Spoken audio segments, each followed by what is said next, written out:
Selamat siang Bu. Selamat siang Bu. Terima kasih Bu atas kesempatannya di mana saya diberikan waktu untuk berbincang-bincang dengan Ibu sebentar. Bagaimana selama ini Ibu melakukan pengambilan keputusan baik dia kasus dilema etika ataupun rujukan moral di sekolah yang Ibu pimpin, berupa pengalaman juga nanti ya Bu ya. Bisa Bu saya mulai pertanyaannya, ada sekitar 8 poin Bu pertanyaannya. Silakan. Oke Bu, terima kasih ya. Pertanyaan pertama, selama ini bagaimana Ibu dapat mengidentifikasi kasus-kasus yang merupakan dilema etika ataupun rujukan moral? Poin pertama Bu itu intinya pertanyaan mengidentifikasi kasus-kasus yang merupakan dilema etika ataupun rujukan moral. Begitu Bu pertanyaan nomor 1.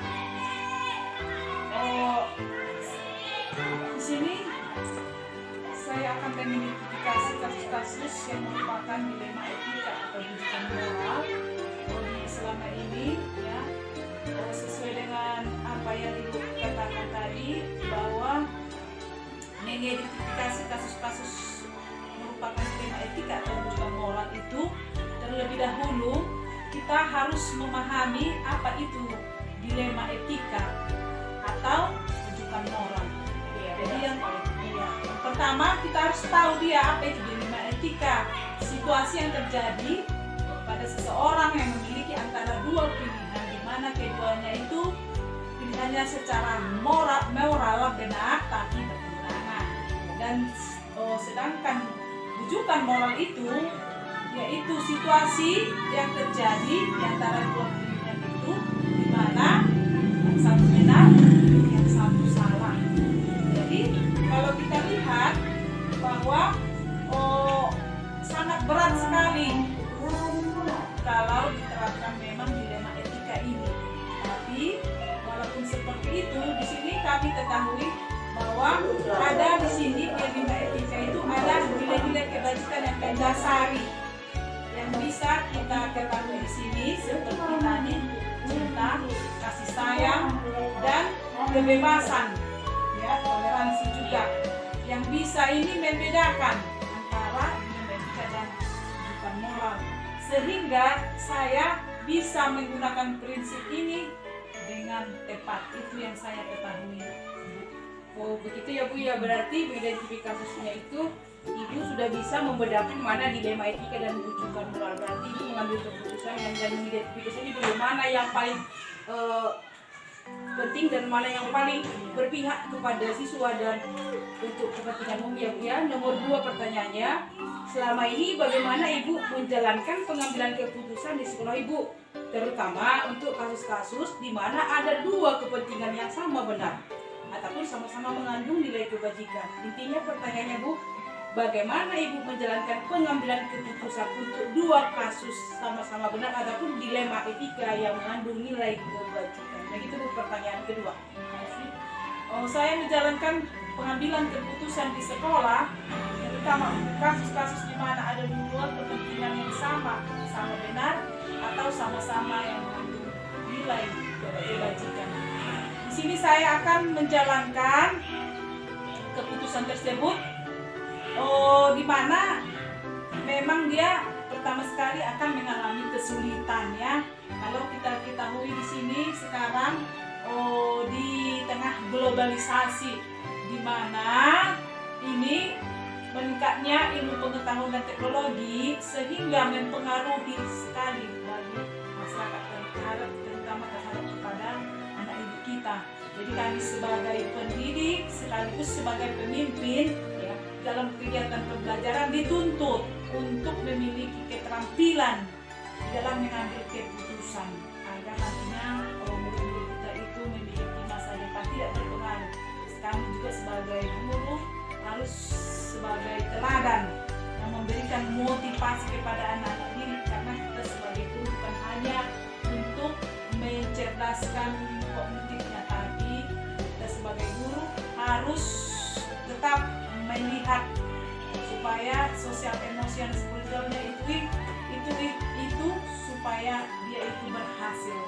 Oke, berarti intinya jawaban yang nomor 2 itu pengambilan keputusannya itu misalkan keterampilan ya Bu, supaya anak didik kita masa depannya tidak dirugikan. Terima kasih untuk pertanyaan kedua. Pertanyaan ketiga, langkah-langkah ataupun prosedur seperti apa yang biasa Ibu lakukan selama ini, yang biasa Ibu lakukan dalam mengambil keputusan dan langkah-langkahnya. Begitu Bu pertanyaan nomor.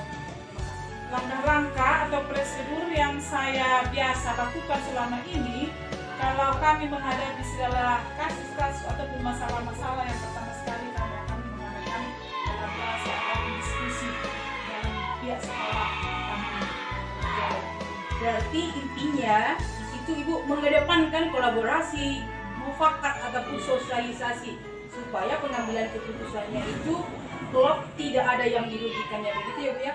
Terima kasih Bu. Untuk pertanyaan keempat, hal-hal apa saja yang selama ini Ibu anggap efektif dalam pengambilan keputusan pada kasus-kasus dilema etika?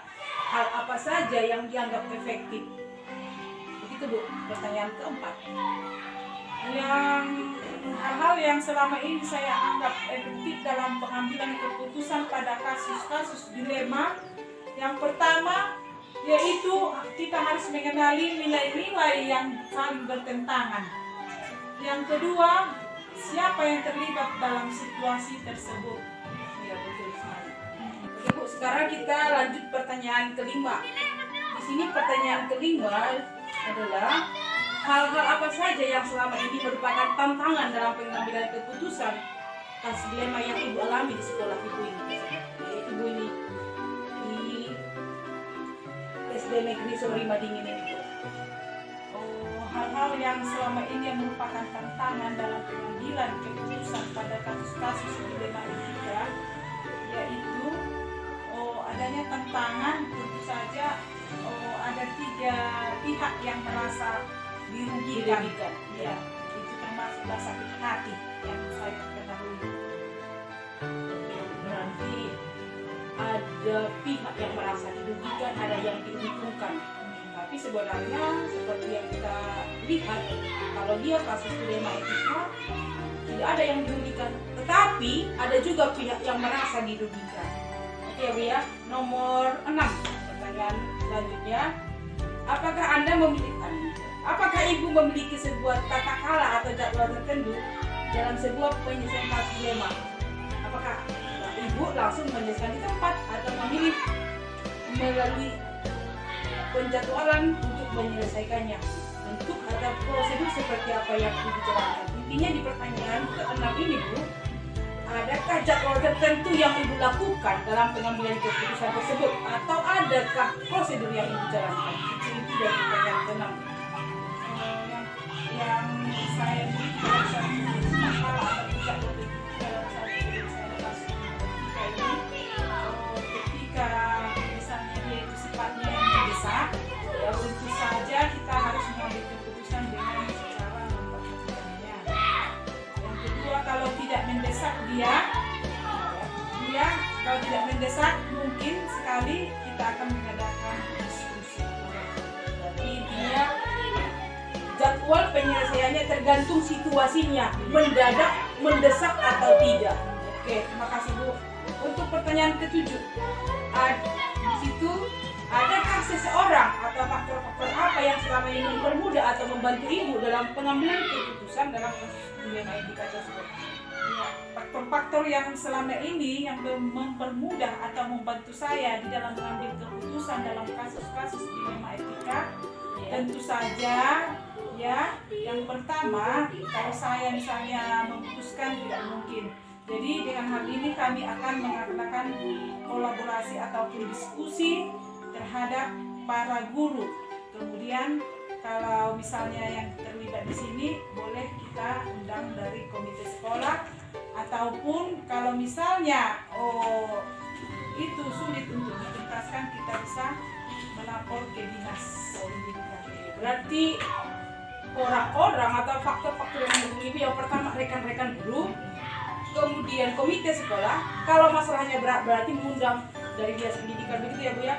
Terima kasih Bu. Pertanyaan terakhir, dari semua hal yang telah Ibu sampaikan, pembelajaran apa yang dapat Ibu petik dari pengalaman Ibu mengambil keputusan dilema etika tersebut? apa yang disampaikan tadi, pembelajaran apa yang bisa ibu petik dari pengalaman ibu mengambil keputusan di dalam. Itu pertanyaan ke-8. Dari semua hal yang telah disampaikan, pembelajaran dari keputusan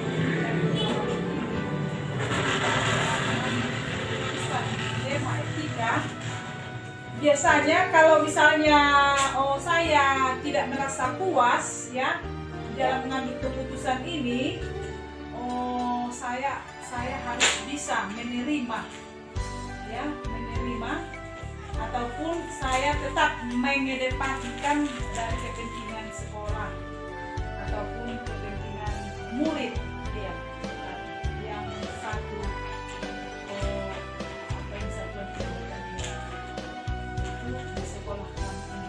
berarti dari pengalaman ibu, pembelajaran yang ibu buat dari pengambilan keputusan itu harus dia berpihak kepada sekolah ya Bu. Berarti bukan kehendak ibu saja, harus disangkutkan kebutuhan orang banyak ya Bu ya. Terima kasih Bu atas semua jawabannya. Semoga ibu sukses dalam menjalankan karir dan selalu mendapatkan ridho dari Tuhan yang Maha Kuasa. Terima kasih Bu. Terima kasih.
Ya, selamat siang Bu, Simamora. Ya, terima kasih Pak untuk kesempatan yang telah diberikan Bapak.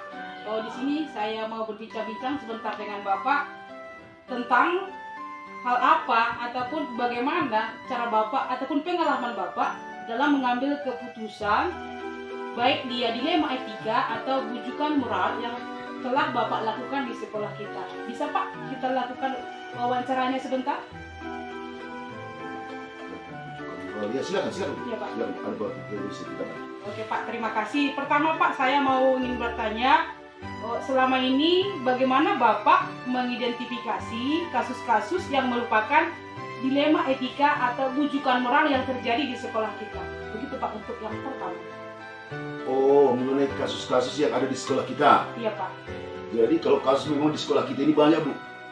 Banyak sekali masalah-masalah atau kasus-kasus juga. Kita dalam satu keluarga seperti kita batang sekolah, tapi biasanya Bu, kalau ada masalah, Ya. ada kasus di sekolah kita, baik itu mengenai siswa, baik itu mengenai guru, staf pegawai, kita yang mendidik, kita yang menjadi tenaga pendidik lah di sekolah kita ini. Pertama tentu secara pribadi saya mengumpulkan masalah, apa itu masalah? Ya. Mengumpulkan masukan-masukan kepada saya sebetulnya. Dari sekian banyak masalah Bu, biasanya tentunya dari sekian banyak masalah, tentu saya memilih. Ada opsi aja Pak ya? Opsi yang memilih kira-kira salah satu masalah dulu. Masalah selesai satu lah Bu, jangan sekaligus, nggak mungkin selesai sekaligus. Masalah yang paling penting. Saya memilih mengidentifikasi masalah yang paling penting. Dan tentu saya berpikir dalam hati saya, kenapa saya memilih apa alasan saya untuk memilih masalah itu yang harus dulu diselesaikan. Setelah saya pilih alasan itu Bu, saya merumuskan atau mengapa masalah ini terjadi. Saya rumuskan itu mengapa masalah ini terjadi, dan itu saya membuat suatu perencanaan, memilih rencana bagaimana pemecahan masalah yang akan saya buat. Itulah kira-kira. Terima kasih Pak ya untuk poin pertama ya. Lanjutkan poin kedua ya Pak ya. selama ini bagaimana Bapak menjalankan pengambilan keputusan di sekolah Bapak atau di sekolah kita lah ini ya Pak, terutama untuk kasus-kasus di mana ada dua kepentingan yang sama benar atau sama-sama mengandung nilai kebajikan. Begitu Pak pertanyaan yang kedua. Iya Bu, terima kasih. Memang ini sulitnya kadang-kadang Bu. Kadang-kadang ada suatu kasus memang sama-sama penting, Iya. sama-sama harus dilaksanakan, sama-sama harus ada pemecahan masalahnya, dan sama-sama itu harus dibijaksanai. Penting dua-dua, begitu kira-kira Bu ya? Iya Pak. Penting kedua-duanya. Biasanya kalau dalam kasus ini Bu, setelah saya berpikir sebentar, kalau memang kasusnya masalahnya agak berat sedikit, saya panggil wakil kepala sekolah Bu. Saya panggil wakil kepala sekolah yang membidangi masalah tersebut. Kalau itu berhubungan dengan masyarakat, apakah berhubungan dengan siswa, apakah berhubungan dengan guru, saya berdiskusi dengan wakil kepala sekolah, itu sudah saya laksanakan.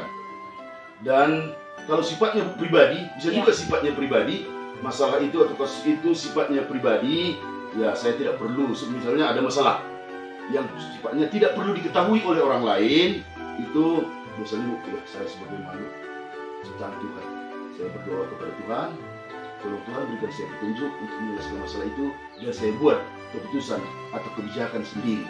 Tapi kalau itu masih masalah umum, bukan masalah pribadi, saya tetap melibatkan wakil kepala sekolah dan juga mungkin operator sekolah dan juga mungkin wali kelas atau mungkin juga ke komite sekolah. Itulah kira-kira yang saya laksanakan selama ini. Oke, saya tanggapi dulu. Berarti Bapak membuat pengambilan Gambaran supaya di hari-hari berikutnya yang terang itu kasus yang umum. Tetapi kalau seperti saya bilang tadi, itu bukan saya anggap sama dengan pertanyaan kedua tadi.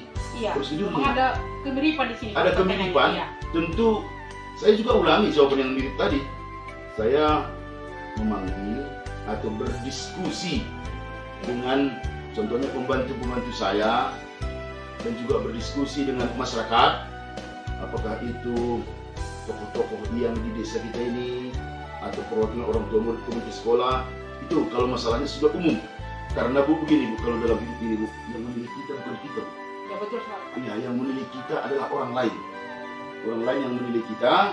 Tentunya kita perlu bercermin, kita perlu refleksi untuk mengetahui bagaimana keberadaan diri kita. Tentu kita tanya orang lain.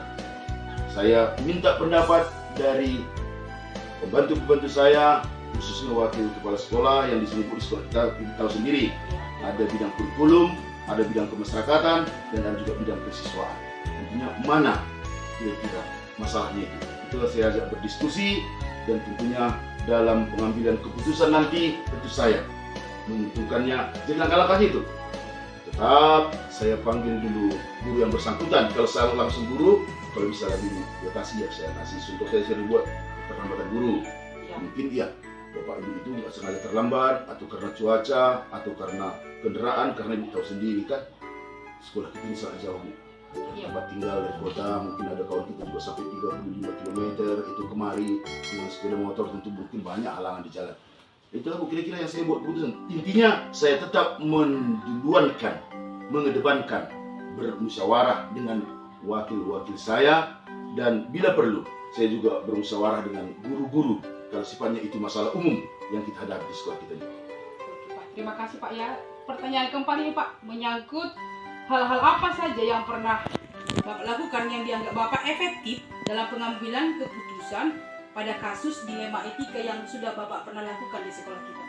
Dilema etika itu kadang-kadang memang mungkin maksudnya dilema etika itu untuk mengambil suatu keputusan dalam hal kalau kita laksanakan ini dan kita laksanakan ini, tentu memang dalam mengambil keputusan itu kadang-kadang rekan-rekan guru, staf tata usaha kita yang satu keluarga, kadang-kadang memang karena ada kepentingan mungkin ya, kepentingan yang berbenturan. Itu biasanya kepentingan yang berbenturan. Bapak ini perlu ini, Bapak ini perlu ini. Padahal kalau dua dilaksanakan terjadi pertemuan waktu. Jadi tentunya atau pertemuan yang tidak diinginkan nantinya kalau terjadi hal-hal yang tidak diinginkan, misalnya tak masalah apa-apa. Kalau langsung ini saya temukan langsung saya buat keputusan, tentu tidak baik juga Bu. Tapi biasanya saya mengenali dulu nilai-nilai yang saling bertentangan. Saya kenali nilai-nilai apa yang dipertentangkan oleh kedua kejadian atau kedua orang guru atau ketiga. Setelah saya menilai secara pribadi saya lihat siapa yang terlibat dalam situasi itu. Ya, betul. Siapa yang terlibat dalam situasi itu, tentu saya mengumpulkan fakta-fakta, mengumpulkan data-data yang relevan. Apakah ini sama-sama salah, ini juga salah, atau ini salah, ini benar, atau memang kedua-duanya benar. Dalam hal ini tentunya setelah saya mengumpulkan fakta-fakta yang relevan tadi, ya saya juga menilai. Setelah menilai dengan mengumpulkan fakta-fakta yang relevan, tentu saya mengambil keputusan. Tapi pada dasarnya karena ada dua kepentingan yang berbenturan tadi, memang kadang-kadang sulit juga, Bu. Jangankan kepada guru-guru, kepada saya sendiri. Contoh, kita sudah jadwalkan rapat tanggal sekian di sekolah kita ini, rapat guru. Ada yang mau kita bicarakan yang sangat penting dalam rangka sekolah penggerak. Karena kita ke sekolah penggerak, kita sudah melaksanakan kurikulum merdeka, kita sudah jadwalkan jauh-jauh hari bahwa kita akan rapat. Tahu-tahu pada hari itu, bisa juga kan, Bu, ada panggilan dari atasan, dari dinas pendidikan, Bapak harus ke kantor dinas sekarang karena urusan ini kita perlu sosialisasi, kita perlu rapat, tidak boleh diwakilkan. Nah, kan begitu, Bu. Maka terjadi dilema etika ya, Pak. Terjadilah dilema etika, saya mau kemana? Ya. Jadi biasanya, Bu, kalau sudah terjadi seperti itu, tentunya saya dengan berat hati permisi kepada Bapak dan Ibu guru, dan saya menyampaikan, menunjukkan surat yang kepada saya. Kan dilema itu. Ya, Pak. Betul sekali. Di sana penting, di sini perlu. Jadi dilema etika itu kadang-kadang saya begitulah saya buat, saya mengajak diskusi. Saya, Bu, itu yang saya kedepankan di sekolah kami ini, sekolah kita ini. Diskusi dengan teman-teman, saya ini ada dilema. Pilih ini salah, pilih ini salah. Tentunya Bapak Ibu guru juga mungkin kecewa ya.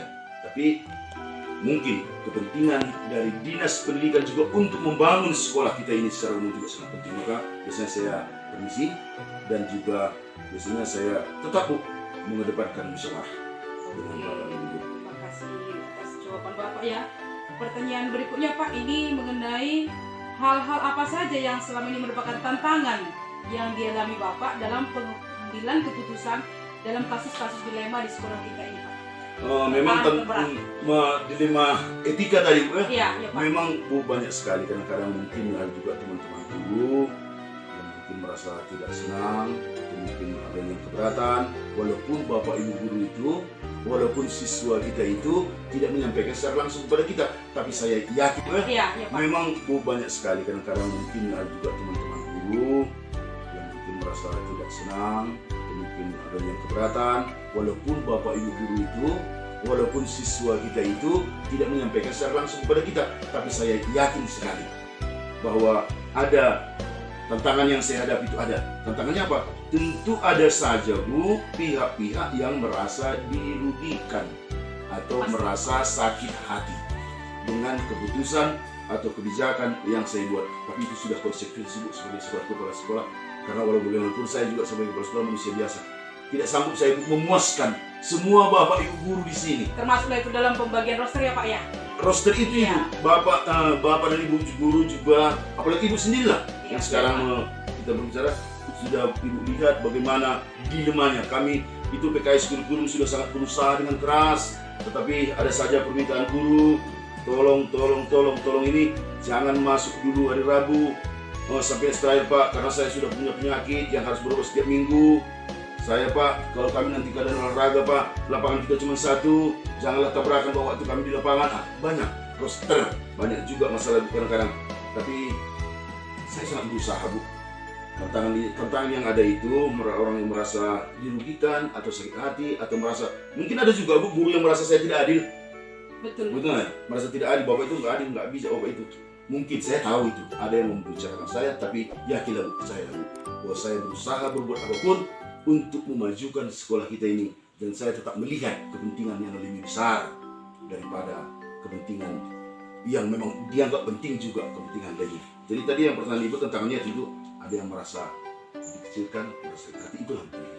Berarti udah dilema lah gitu Pak. Dilema ya. Pengambilan keputusan itu sebenarnya tidak mutlak harus benar harus salah.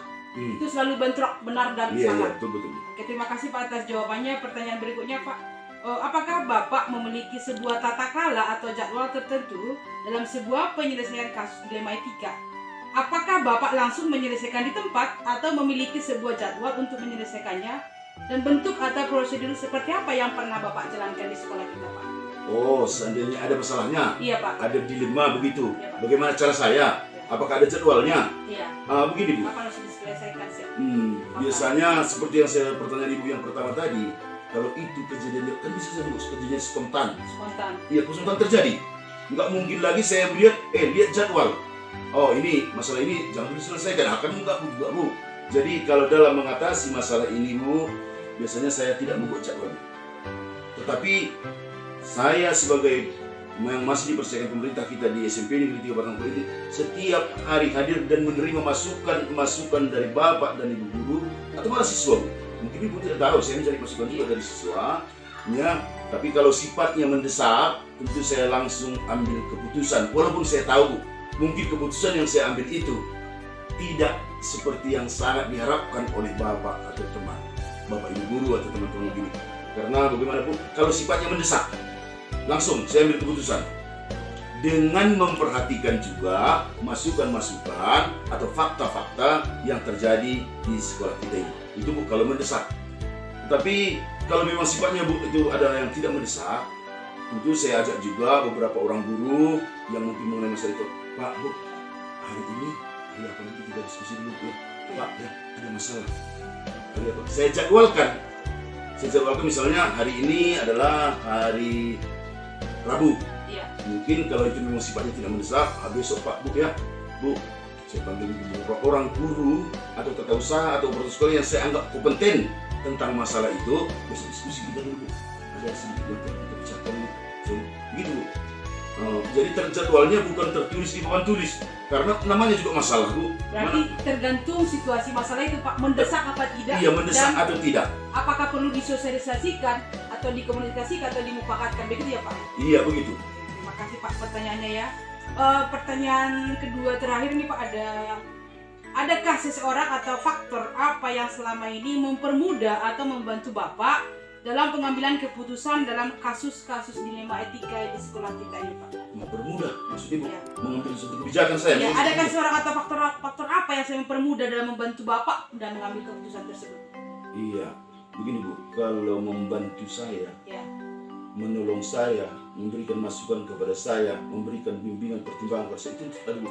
Termasuk Ibu sendiri Iya Pak. sebagai calon guru penggerak. Iya Pak. Sering saya minta pendapat Ibu, bagaimana ini Bu? Karena Ibu sudah lebih maju selangkah dari teman-teman kita. Demikian juga yang membantu saya, seperti yang saya bilang, saya ulangi lagi sekali lagi, wakil-wakil saya yang di bidangnya masing-masing, saya minta bantuan bagaimana kita dalam masalah ini. Tapi kan Bu ya, tadi sih kalau sifatnya privasi, Iya. pribadi itu tidak akan saya panggil siapapun, saya ambil kebijakan sendiri dengan minta petunjuk yang Maha Kuasa. Dan yang lain Bu, yang paling apalagi saya sering Bu, kalau misalnya ada masalah di sekolah ini, ada masalah begini, saya selalu saya minta petunjuk Bu dari dinas kita, Dinas Pendidikan Daerah Kabupaten Tapanuli Selatan. Contoh Bu, satu, baru lagi ada siswa kita yang ingin pindah dari sini. Contoh ya, Iya. contoh. Masalahnya ada kawan mengatakan, jangan pindah lagi kalau sudah kelas 9, karena dia sudah terdaftar. Jadi saya tanya, dia bilang, Bu, saya tanya ibu kasih tendik, ada mau siswa kita Bu meminta pindah sekolah, apakah boleh kita izinkan Bu? Dia sudah kelas 9 dan ini sudah mulai ujian tengah semester. Jadi ibu bilang, kalau memang mendesak Pak, silakan boleh Pak, tidak apa-apa, itu permintaan orang tua. Selama dia itu belum menerima rapor untuk semester. Dan itu contohnya, saya selalu minta petunjuk dari Dinas Pendidikan Daerah Kabupaten Tapanuli Selatan, khususnya kalau masalah guru, staf pegawai, saya minta petunjuk kepada Ibu Kasih Tendik, Ibu Guma, dan juga kepada Kabid Pendidikan SMP. Atau kalau memang sangat berat sekali, Pak Kepala Dinas juga saya telepon langsung untuk minta petunjuk. Jadi artinya di samping ada kita yang satu keluarga ini yang memberikan masukan kepada saya, yang memudahkan saya, yang menolong saya, di samping guru-guru yang di sekolah kita ini, yang paling penting dan yang paling memberikan masukan saya menurut keputusan, saya tetap berpedoman pada dinas pendidikan kita. Tapi kalau berhubungan dengan masyarakat Bu, nantinya tentu saya bisa meminta pendapat dan menolong saya selama ini itu tokoh-tokoh masyarakat di daerah di sekolah kita ini, mungkin juga khususnya perwakilan orang tua murid itu mengurus di sekolah. Pribadi sekali yang membantu saya.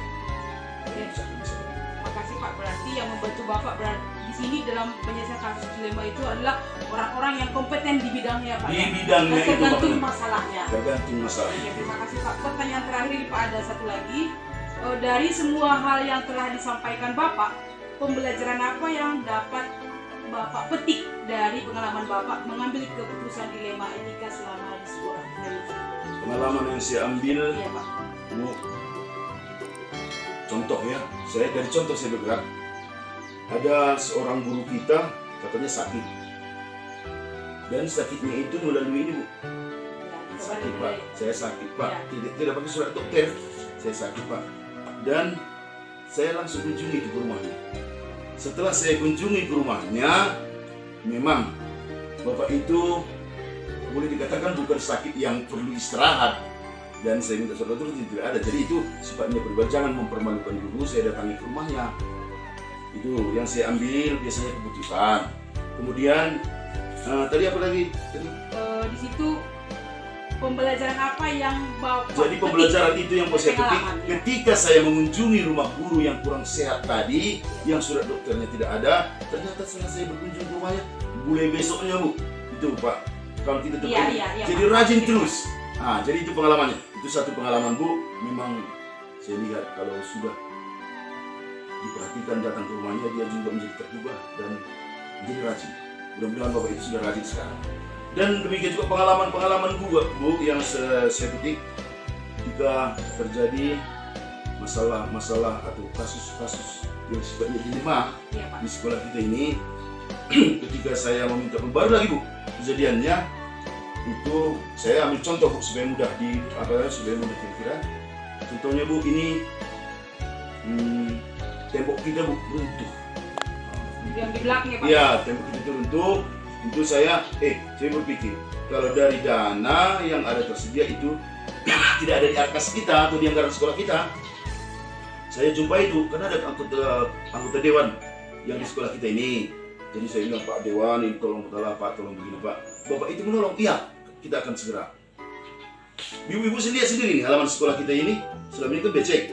Saya minta bantuan juga kepada stakeholder supaya sekolah kita bisa tidak becek. Ternyata sudah bagus sekarang. Jadi pengalaman saya Bu, dalam mengambil suatu keputusan atau kebijakan yang sudah saya buat selama ini, yang paling utama Bu, saya sebagai kepala sekolah tentunya tidak menonjolkan kepribadian diri saya sebagai kepala sekolah. Saya utamakan terus berdiskusi, bermusyawarah, meminta petunjuk.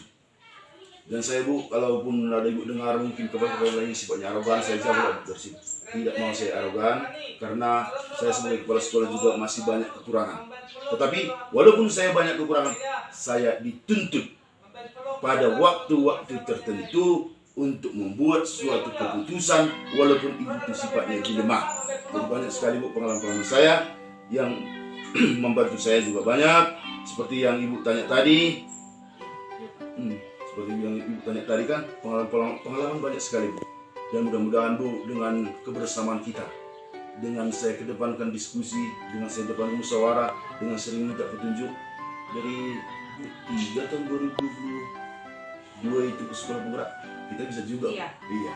Untuk itu tidak lepas dari bantuan Bapak dan Ibu, kebersamaan kita. Dan Ibu tahu, nilai rapor kita sangat baik Bu di Tapanuli Selatan ini. Malah tertinggi saya juga, itulah karena kebersamaan.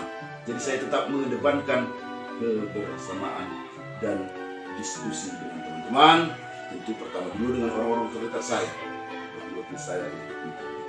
Oke, terima kasih Pak. Berarti bisa saya simpulkan Bapak ya, selama Bapak menjadi kepala sekolah di sini dalam pengambilan keputusan dilema etika, berarti Bapak mengedepankan yang pertama dari segi waktu atau situasinya dulu, tergantung situasi pertama ya. apakah dia bersifat privasi atau pribadi atau bersifat umum. Umum, iya. Kemudian pengambilan keputusan itu tidak mutlak harus pribadi saja. Tidak betul. Mengedepankan sosialisasi atau berkolaborasi dengan rekan-rekan sejawat ataupun wakil kepala sekolah Bapak ya. Kemudian Pak, yang saya ambil keputusannya dari wawancara kita hari ini, intinya di sini Bapak mengedepankan kebersamaan. Kebersamaan itu, Bapak Ibu sering lihat, Ya. cara kita satu keluarga itu selalu saya tekankan. Itu yang saya lihat Pak di wawancara kita ini. Yang pertama dikedepankan Bapak adalah kebersamaan satu keluarga SMP Negeri 3 Kola. Terima kasih Pak atas kesempatan yang sudah Bapak berikan. Semoga Bapak sukses dan semua tugas lancar. Terima kasih Pak. Terima kasih.